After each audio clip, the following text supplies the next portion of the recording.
মেহেরপুরে উদ্বেগের কারণ হয়ে দাঁড়িয়েছে সেচ পাম্পের ট্রান্সফরমার চুরি।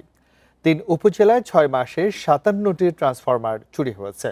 প্রতিটির জন্য কৃষককে গুনতে হচ্ছে ৭৪,০০০ টাকা।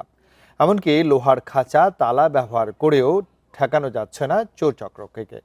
তাই আইনশৃঙ্খলা বাহিনীর সহায়তা চেয়েছেন ক্ষতিগ্রস্তরা, নইলে কৃষি উৎপাদনে বড় ক্ষতির আশঙ্কা তাদের। ভাঙ্গারি হিসেবে তামার তারের বাজার মূল্য প্রতি কেজি ১,০০০ টাকার কাছাকাছি। কৃষিকাজের জন্য ব্যবহার করা এসব ট্রান্সফরমারের কমপক্ষে ৯ কেজি তামার তার থাকে। এই জন্য এগুলো চুরির ঝুঁকি বাড়ছেই। মেহেরপুরে গত ৬ মাসে চুরি হয়েছে ৫৭টি ট্রান্সফরমার। এর মধ্যে সবচেয়ে বেশি হয় সদর উপজেলায় ৩০টি, এছাড়া গাংনীতে ১৯টি এবং মুজিবনগরে ৮টি। এতে ক্ষয়ক্ষতি প্রায় ৪২ লাখ টাকা। সেচ পাম্প চালাতে অনেক কৃষকই বিদ্যুৎ বিভাগের মাধ্যমে ট্রান্সফরমার স্থাপন করেন। চুরি গেলে সেই দায়ভার নিতে হয় কৃষককেই। এক একটি যন্ত্রের পেছনে খরচ প্রায় ৭৪,০০০ টাকা।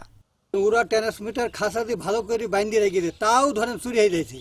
তাহলে এখন আমাদের তো এখন পানির দরকার, যত তাড়াতাড়ি পারেন ট্রান্সমিটার দিয়ে আমাদের মাঠের আবাদ রক্ষা করে। চ্যাংড়া ধর্মচাকের মাঠের মধ্যে ৬টা ট্রান্সমিটার চুরি হয়ে গেছে, যার পরে ওর মধ্যে আমার একটা পড়েছে।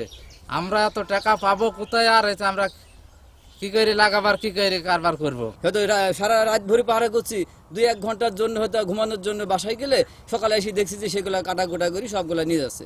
ট্রান্সফরমার চুরির পেছনে চক্র কাজ করছে বলে জানিয়েছে পুলিশ। বলছে জড়িতদের ধরতে সর্বোচ্চ চেষ্টা চলছে।